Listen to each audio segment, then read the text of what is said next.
Episode 177, Creating Equality in Our Relationships with Tanya Hale. Welcome to Latter-day Life Coaches, the podcast where each episode is a conversation between me, Heather Rackham, and one of my amazing coach colleagues. Each coach here is a member of the Church of Jesus Christ of Latter-day Saints and a highly trained, experienced life coach making a great impact in the lives of their clients. And together, we have one main goal, helping you live your best life no matter what. You ready for this conversation with a coach? Here we go. We all want to be seen and valued for who we are, what we want, and the things we need. In order for that to happen in any relationship, compromise must give way to collaboration. Coach Tanya Hale is back on the podcast today teaching some great ways to engage in equal and collaborative relationships so that each person gets what they want and need and is valued as an equal partner in the relationship. Tanya always has a great way of explaining concepts that can be put into practice, so be sure to listen and start enacting them in your relationships today. If you'd like help developing better relationships in your life, reach out to Tanya and have her guide you and teach you the skills necessary to make that happen. Enjoy this episode. Hey, everybody. Welcome today to our podcast. And I am joined on our podcast today by one of the coaches listed on our directory, Coach Tanya Hale. Hello, Tanya. Hey there, Heather. So great to have you back. Tanya has been on the podcast a few times, actually, and every time brings something different and so important for us. So I'm glad you're here today. Thank you. I'm just really happy to be here. I love the time that we get to chat about these things. So I know, me too. All right, Tanya, though you've been here before, I'm certain that some of the people listening today haven't heard you. So I would love for you to give them a quick introduction so they can kind of connect a little bit. Great. My name is Tanya Hale. I am a midlife relationship coach. So I have been certified through the Life Coach School about 5 years ago. And that's also when I started my podcast. So this month is my 5 years podcasting, and I hit episode number 300. The next one that comes out. So I'm pretty proud of that. Like, who knew that you could do something every week for 5 years? And who knew is right. I know, right? Yeah, pretty amazing. Awesome. Yeah. So, when I first started coaching, I was single after a 24-year marriage and divorce.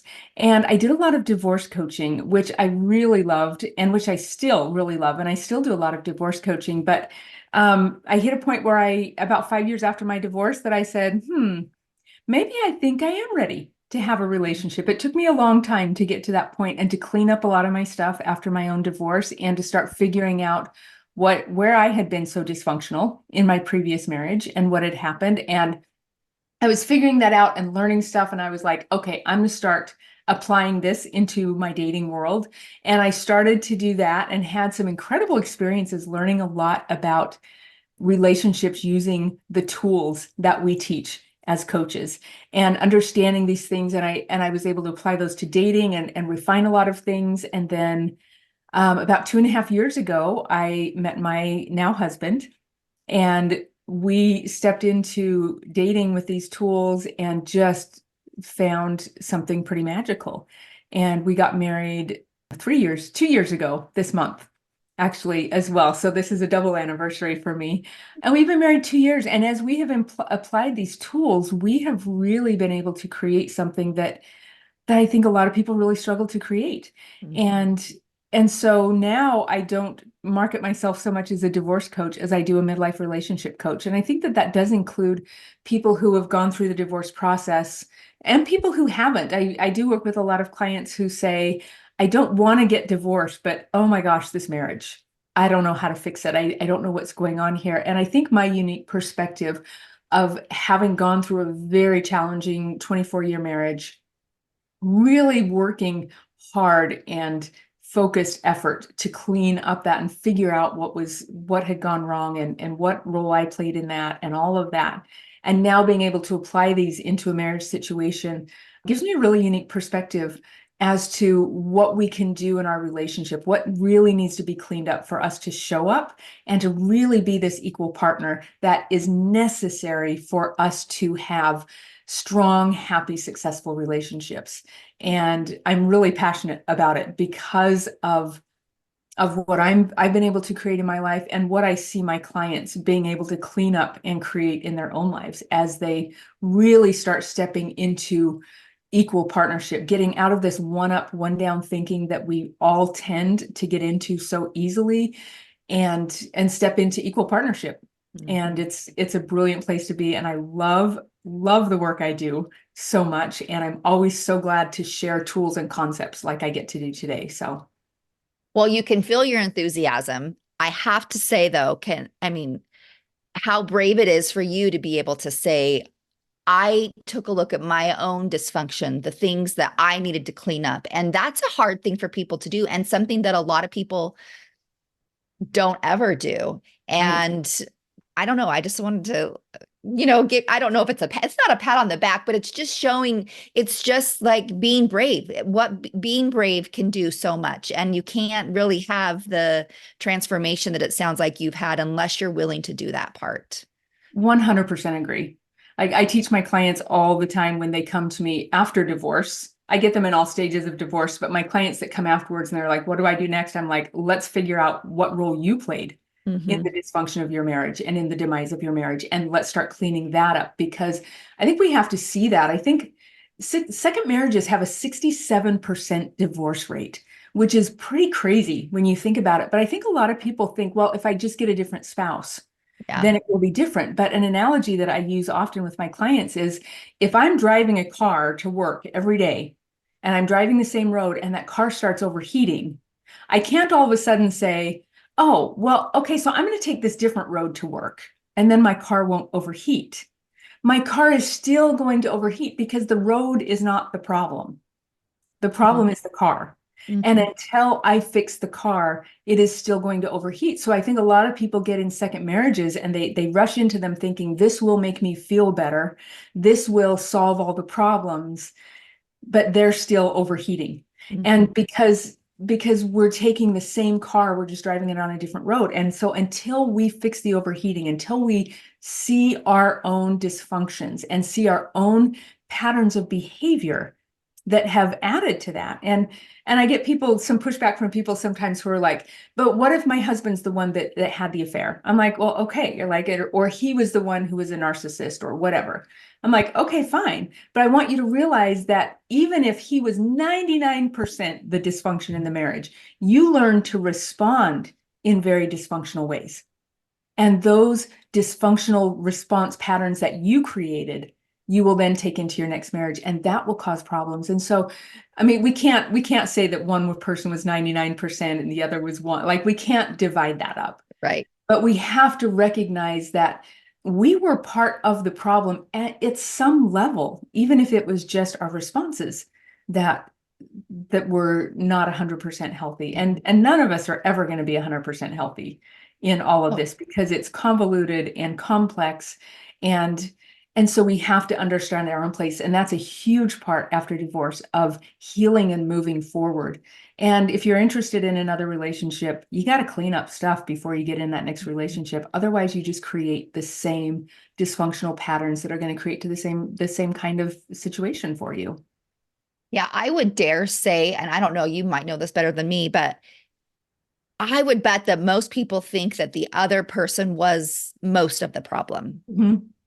Yeah. And which feels good, like that makes us feel a little bit better. Like it's not my fault. Nobody ever wants to be the person to blame. But even if they are, like to your point, even if they are, it doesn't really do us any good to sit and dwell in that space. We have to, if we want to move forward, the way forward is to look at ourselves. Yeah, absolutely. And but I do also tell my clients, those who come to me right at the end of a divorce process or something, and they're like, what's next? I'm like, okay, let's just breathe for a bit and even go into being a victim for a Yeah. little. Sometimes we have to have time to catch our breath, to lick our wounds, to put our hands on our knees and just go, okay, this was big, this was huge, this was hard. I've got to have some time to just feel all the feels. Mhm. And sometimes that includes feeling like a victim for a little bit and nursing that victim mentality. But I think then we hit a point where all of a sudden that starts feeling uncomfortable for us. And our brain is like, oh, okay, got to get out of this. And sometimes we listen to that and sometimes we don't. I think when we don't listen to it, we get stuck in victim mentality. And not that we want to be victims, but that's a very normal place for our brains to want to go after a Oh big yeah. traumatic event, Yeah. like a divorce. But then we have to listen to that voice inside of us that says, okay, girl, let's get moving and start doing something. And I would say that my own experience before I had this work when I got divorced, I spent about 9 months in total victim mentality. When people would say, how you doing? I would say, oh my gosh, my ex-husband. And I would go off, right? Like my story was all about him. And Mhm. it wasn't until about 9 months I hit some information from Brene Brown and I was like, whoa, like wait a minute, there's something here. And it sucked me in. And I started to realize that I played a much bigger role than I ever even imagined in the dysfunction of our marriage. And once I started to realize that, and once I started to seek to clean that up, that's when I really was able to let go of my victim mentality. That's when I really was able to start moving into the empowerment of becoming the kind of person that I really always thought I was, but I wasn't in Mhm. my marriage. I thought that I was nice and kind. And when I started seeing where I wasn't nice and kind, that's when I could really start to become more nice and kind. I Right. had to see my flaws and my faults and my dysfunctions before I could step into healing and moving forward and creating something different later on.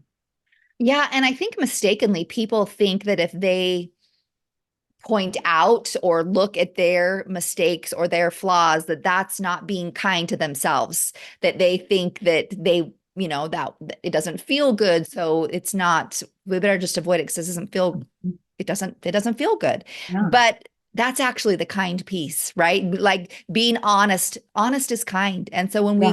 when we can take a loving look at ourselves and be like, yeah, like I may have had a part in this, that it's not unkind. It's actually the kindest thing you can do, because it is, like we said many times now, it is from that place that we can make the shifts that we want to make. But it won't happen if we're being unkind about ourselves. If we're like, what's the word I'm looking for? If we're like Beating ourselves bagging on up, it, beating, right? there we go. If we're beating Yeah. ourselves up for those, for that is not going to be helpful. Like there's a way to do it from a place of compassion and love for ourselves.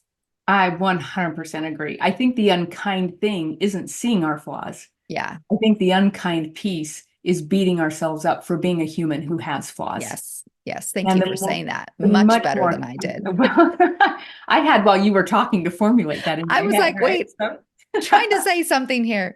Okay, so I have had the privilege of hearing you share some of the tools that you have learned in making this transformation. And I think a lot of it has to do with communication and how we, I think, communicate with ourselves and communicate with people around us. And so I'm hoping that you can share with us today some of those things that you have learned and found to be successful. yes, and I am so happy to share this because every time I get a chance to share this, I'm putting this out because I think this is just such valuable information. So let's start off with this place.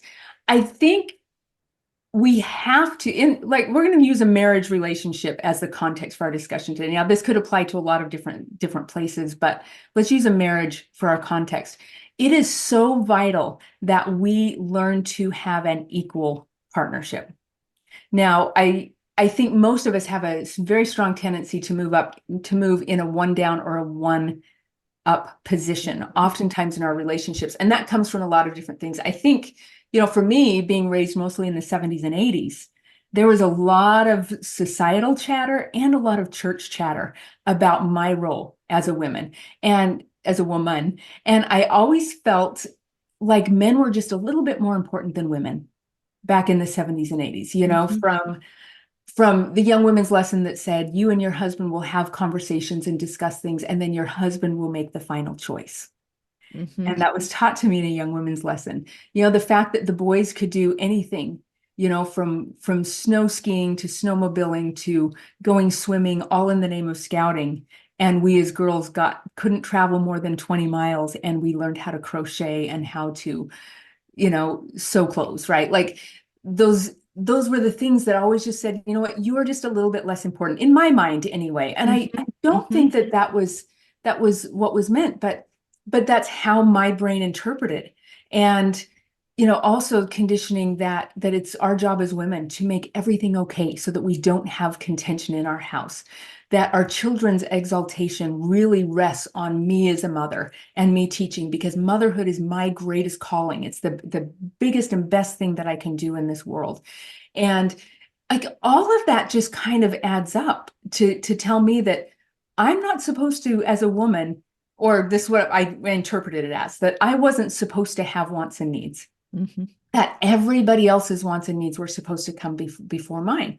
And in that place, then we go into these marriages and we really step down into this one down thinking, this place that says, well, their comfort and happiness is more important than mine. So I just need to suck it up. I need to swallow it. I need to do all of this stuff for my children and for my husband and for our children. Yeah, we kind of do. We kind of are in a place of authority for our children, but more of a one up place, right? Like I get to teach them in this.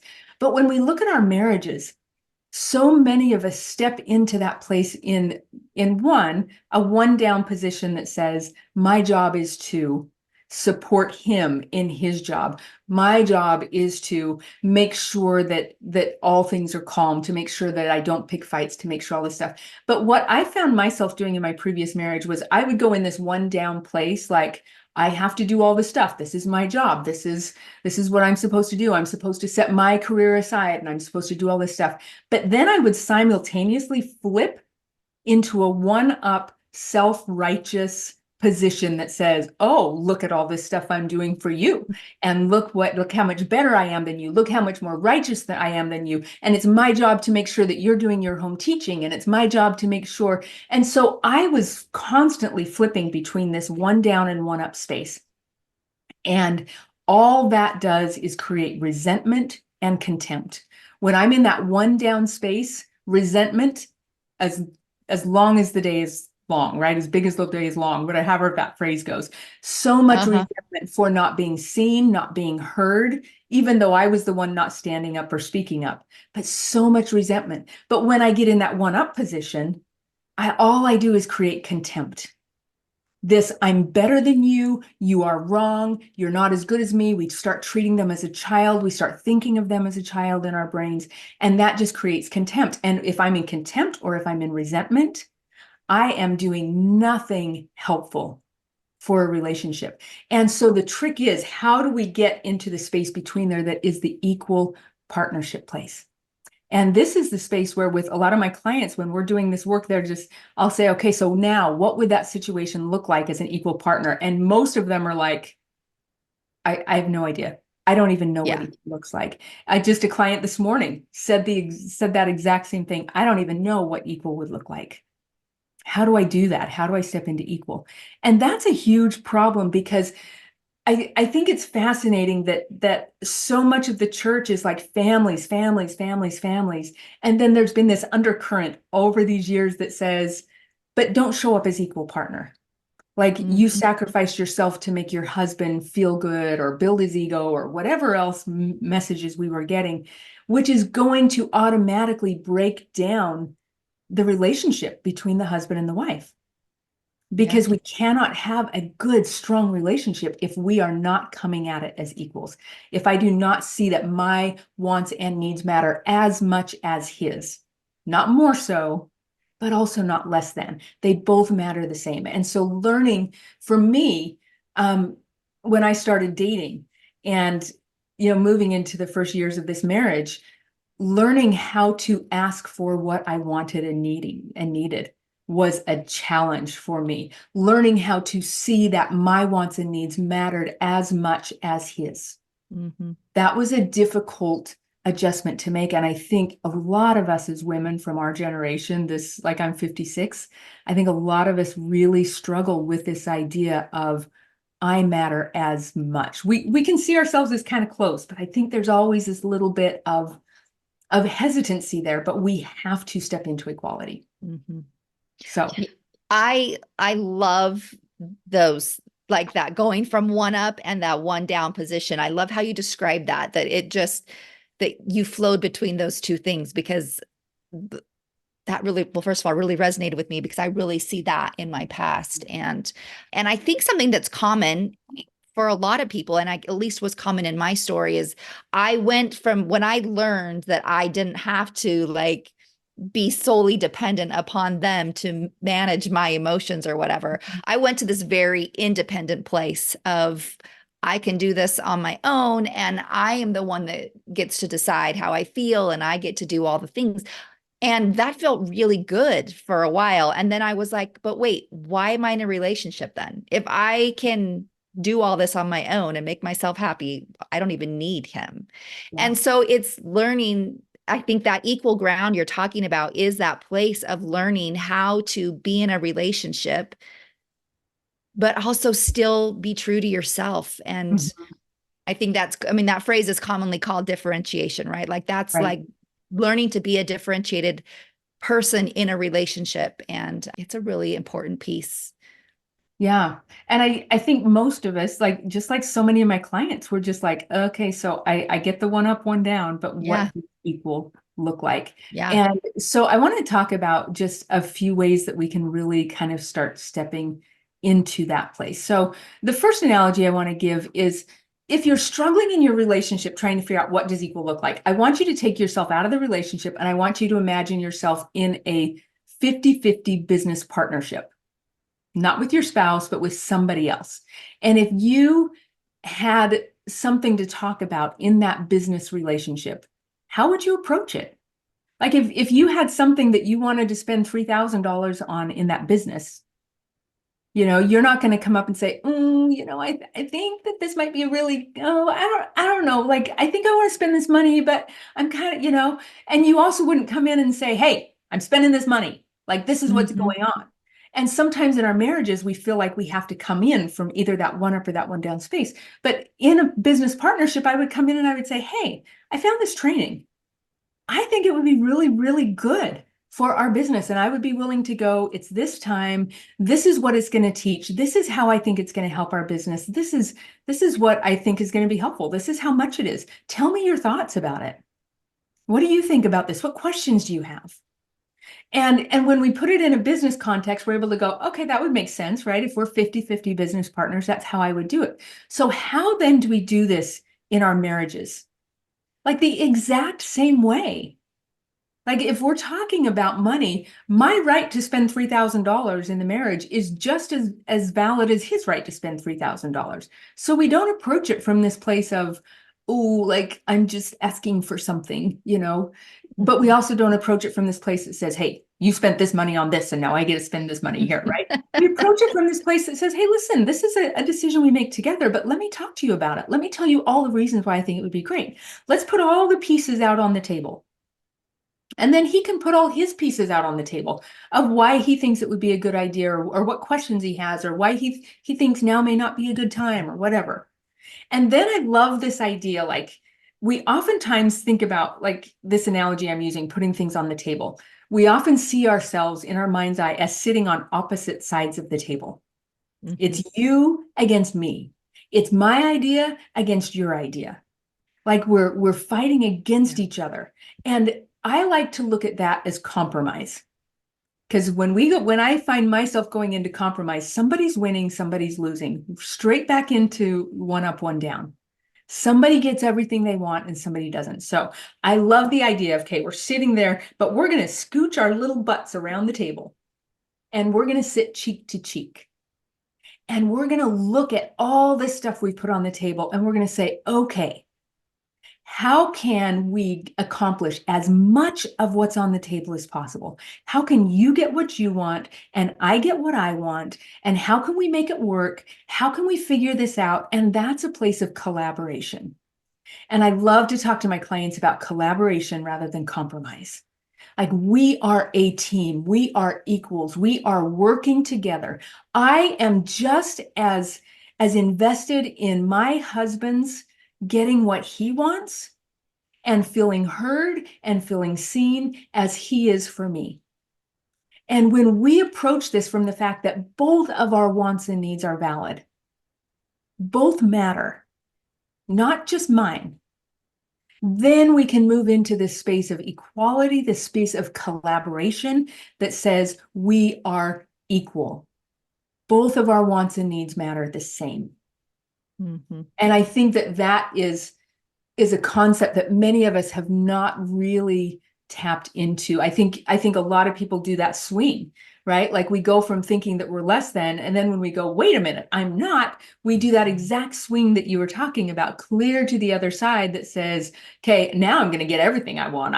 I'm done like playing less than, right? Mm-hmm. And we take this really heavy hand, which is just as destructive, just in a different way. And so when we can find this equal space, this space that says, what you want and need and matters just as much as me, and I am just as concerned about your needs and wants being met as I am about mine. How do we work together to make it happen? Yeah, that space takes a lot of vulnerability. And you mentioned that's something that I think Brene Brown, you've mentioned her, has taught us a lot about being vulnerable. It takes a lot of, like, we have to take a look at our own fears. Like, what are we afraid of standing, of saying what we want, saying what we need, bringing those things to the table. Because there's a lot of fears that have kept those things at bay in the past. And so we have to examine those and be willing to be vulnerable, share those wants, share those desires, because we have a lot of, to your point, things that have made us suppress those things. Like, it's not good to want things. It's not good to need things. And we have to be willing to let those come up. Yeah. And address them. Yep. And realize that, okay, maybe that was a belief system that I was taught that is not right. Mm-hmm. Maybe, I mean, I'm sure that the people that taught me the things that I was taught were doing the absolute best they knew how for the time and for the season. Right. That was very much the culture of 70s and 80s, but it was also very destructive to creating the partnerships that we really believe are capable for us to create these eternal partnerships, these eternal companionships. We have to have something better than one person in servitude, regardless of which way it is. Oh, absolutely. I think we have to be equal. oftentimes think that it is we think that it's the woman that always feels like they're in servitude. But there are plenty of marriages out there that are the opposite too, right? We have to give voice to that as well. It's not always that way. Absolutely. Like I'm thinking of a client that I've worked with in the past who would be so angry at her husband because he did not do what she wanted. And yet she would not tell him what she wanted. Mm-hmm. She would not speak up and ask for what he wanted. He was just supposed to know. He was supposed to figure it out.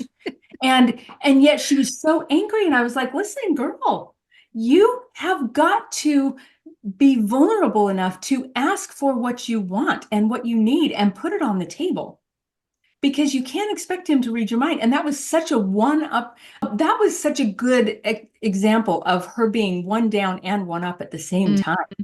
Oh, right? yeah. Like, I'm not going to say because I can't say, but you darn well better know what I want and step into that, or you're paying for it with my anger and with my stonewalling and all this other stuff that we can tend to do, right? As a way to protect ourselves.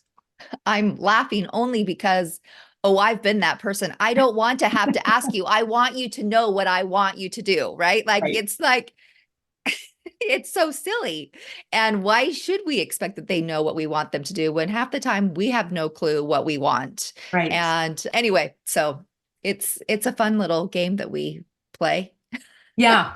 Yeah. And it comes up in every arena, right? Yeah. So first of all, starting to see ourselves as equal people. Mm-hmm. Like, we are equals. That is a must in all of this that goes on. Another piece that I really love to teach my clients is this idea of no back burner issues.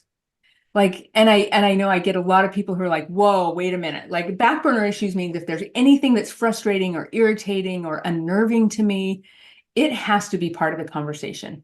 It has to be put on, because what happens is if I don't bring it up, it just builds and builds and builds. And what's building is the resentment and the anger and the frustration. And then eventually that just blows out of proportion to some small thing that ends up happening. And we end up behaving in ways that are hurtful and unkind and destructive to our relationships. But I get a lot of people who are like, whoa, you mean we talk about everything? We don't let anything, we don't just like let things slide. I'm like, no, we don't let anything slide. Everything gets put on the table. But here's the trick. We don't just put it on by saying, oh my gosh, you're being a jerk. Stop it, right? We put it out by doing a process that I call own your own. And this is where I get to own my own thoughts. I get to own my own feelings. And I take all blaming, accusing, and accusation off the table. And this is where I think a lot of the one-up behavior comes in, that blaming and accusing and attacking. And so if we're going to step in as equals, we have to be able to set that aside.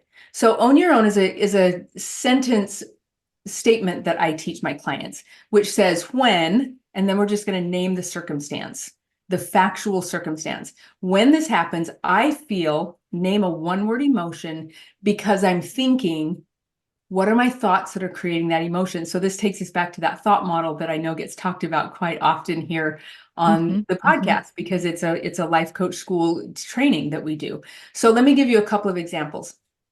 So like I might say to my spouse, when I ask you for help and you don't help me, okay, factual, right? We're not putting adjectives in there that don't belong. We're not blaming, we're not accusing, we're attacking. We're just saying, hey, here's the fact. And probably we would want to be more specific. Like when I asked you to come help with the dishes and you stayed playing on your phone and didn't help, I feel what? Like I could say, I feel unseen. Because I'm thinking that my wants and needs don't matter. Now, notice one thing that I did there. When I said that I'm thinking, I also did not say you. I'm not saying I'm thinking that my wants and needs don't matter to you, or that you don't care about my wants and needs, because as soon as I put that you blaming, pointing finger in there, defensive walls go up and we start a fight. And so the piece is, I want to put forth this information, not in a way, I'm not walking on eggshells, because I am saying things that really need to be said, but I'm really working hard not to create waves, not to say things in a way that are going to create defensive walls to come up, right? So here's another example. I could say, when I share a struggle with you and you try to fix it, I feel dismissed. Like maybe I feel overlooked. Maybe I feel disempowered, right? I need to be really conscious of saying, I feel mad, I feel angry. Like there's some that are super easy to go to, but we want to dig a little bit deeper. Why do I feel mad? Why do I feel angry? Because I feel overlooked. I feel dismissed, right? So I feel dismissed because I'm thinking that I'm not being seen as someone who can solve her own problems. So I love this because it allows me, like this is called own your own. It allows me to own my own thoughts and feelings and say, this is the situation. This is what's going on for me. This is how I'm experiencing this situation. And then the next key piece of this is then turn and ask a question and say, will you help me understand your point of view here? So if we go back to when I asked you to help for dishes and you stayed on your phone and didn't end up helping me, I could say, will you help me understand what was going on for you at that time? Because I'm over here thinking, oh my gosh, he's just being a jerk. Like he's just over there playing a game on his phone. And what if I ask him that question and he says, you know what? I see where you're coming from. I had actually just gotten a text message from my mom, and this happened and this happened. And I really felt like it needed to be addressed. And I'm sorry I didn't respond right away and didn't address your request. I just got caught up in my head in trying to handle this really sensitive situation with my mom. Well, doesn't that change the story? Oh, yeah. that changes me being all upset that he didn't come and help. And it helps me understand why he didn't. But maybe he was just sitting there playing games.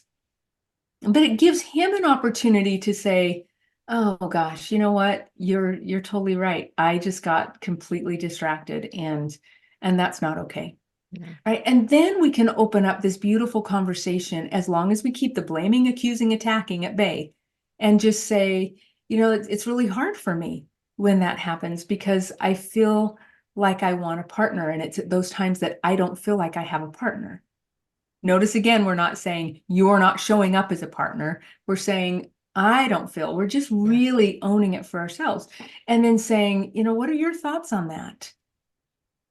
Help me understand, what can happen here. How can I make a request, in a way that sounds loving and kind without me coming across like I'm in charge or I'm nagging or I'm not being respectful of your time and your ability to get to choose what you want to do.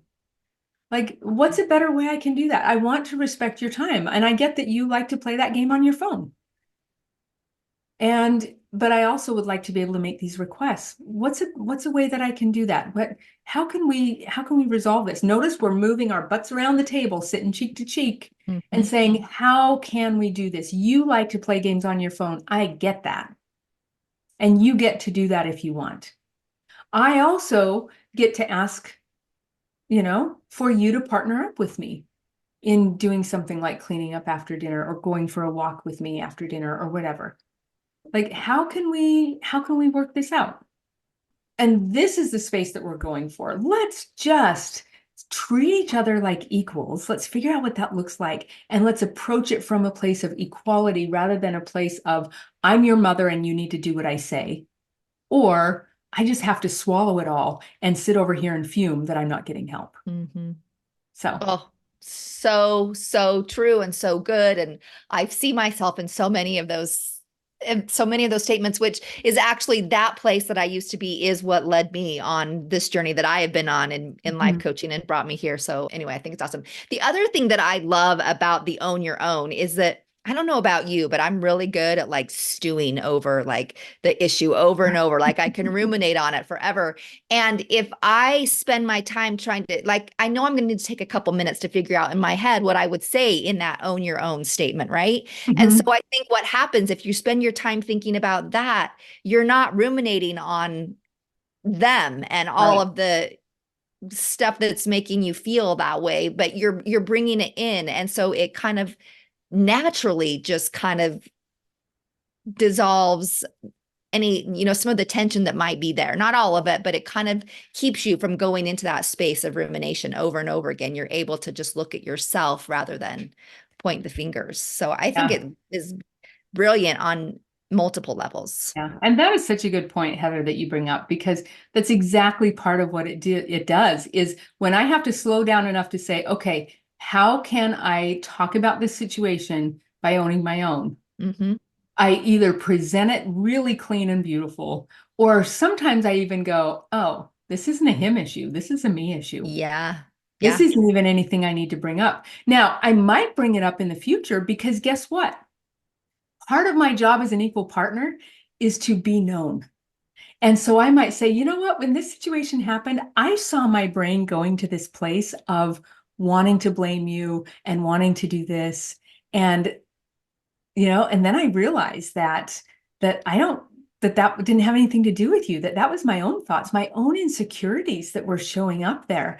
And I just think it's fascinating to see how my insecurities wanted to blame you and wanted to do this. And that's this place that starts creating this intimacy in our equal relationships, is this space of even sharing sometimes, like, I see that I was moving towards some pretty accusatory behavior. And, and I'm not accusing you anymore, right? But I'm showing you my heart. I'm showing you what I'm working through and what I'm figuring out. And that vulnerability, that ability for us to be seen as an equal, right? Knowing that when I show up, he's not going to go, oh my gosh, right? He's going to go, wow, thanks for sharing that, right? That helps me know you better.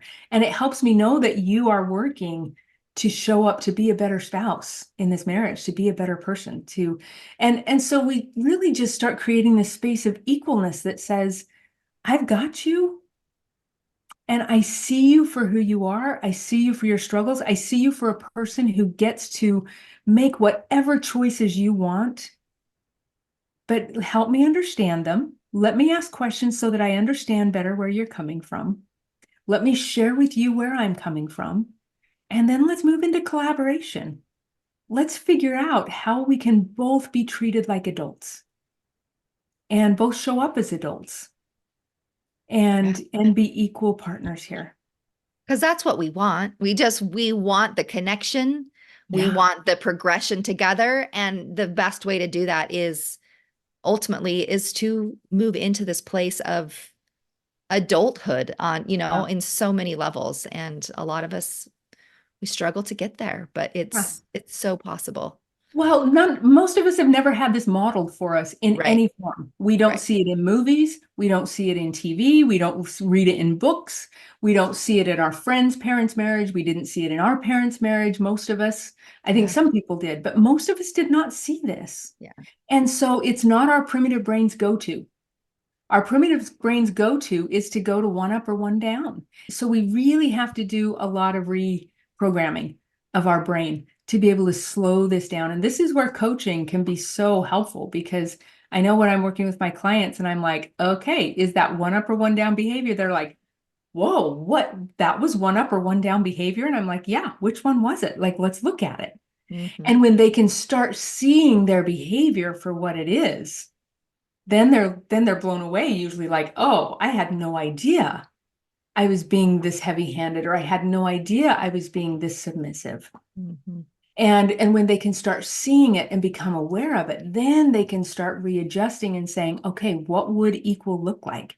But it's that place of awareness that most of us really, really struggle with, which is why coaching can sometimes be such a valuable tool, to have somebody sitting outside your situation helping you see things that that are really difficult for you to see, because it's the air that you breathe. Right. It's All just you you. know.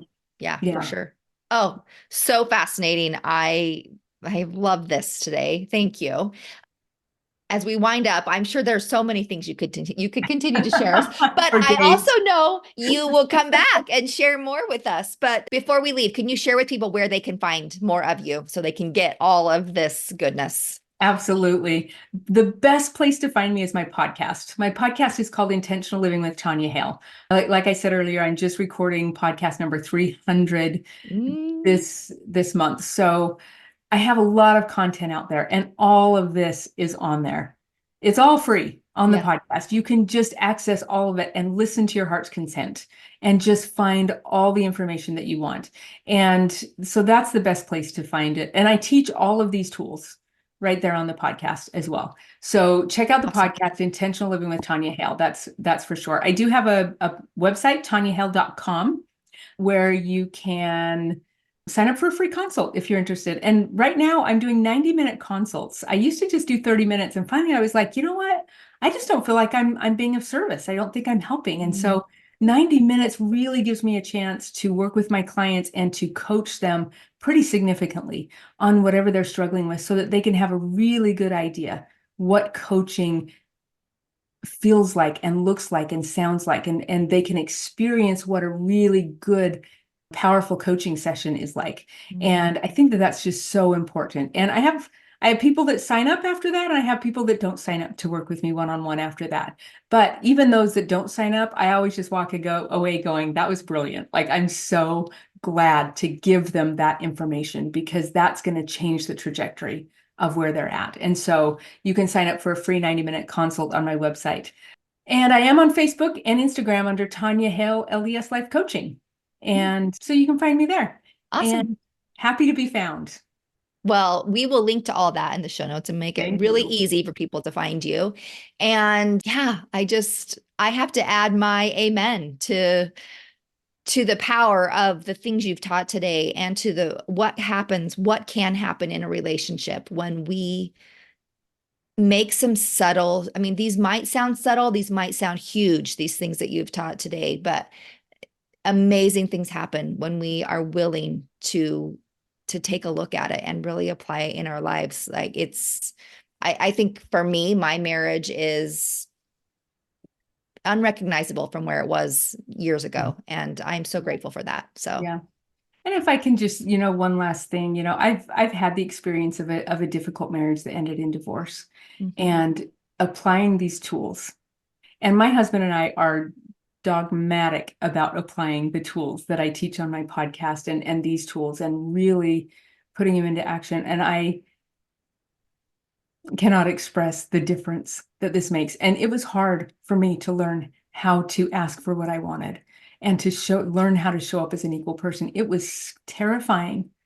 And it felt like I was going against everything that I had ever been taught, because in many ways I was, to show up as an equal partner.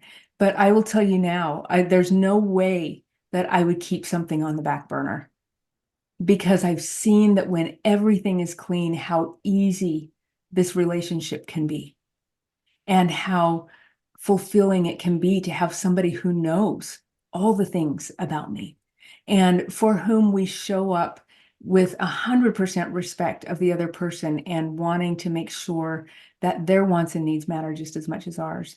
And so what I've been able to step into relationship wise is brilliant and amazing and the most incredible thing I've ever experienced. And I'm helping clients create the same thing as they implement these tools. And this is what the work that we do. This is why it matters, because the quality of our relationships determines the quality of our lives.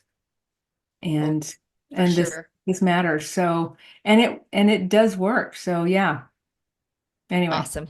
Thank you. I appreciate it so much. For all those who are listening today, share this, give people love, because this is it. Like, this is sharing love with our friends. And anyway, let's just keep spreading it. So absolutely. Yep. All right. Thanks, Tanya. Thank you, Heather. See you next time, everybody. Have a good one. Hey, we just wanted to thank you for spending part of your day here with us at Latter-day Life Coaches and being part of this conversation. Share this with your friends so that you can have a conversation with them on this topic as well. And as always, subscribe so you don't miss a single episode. Have a good one, my friends.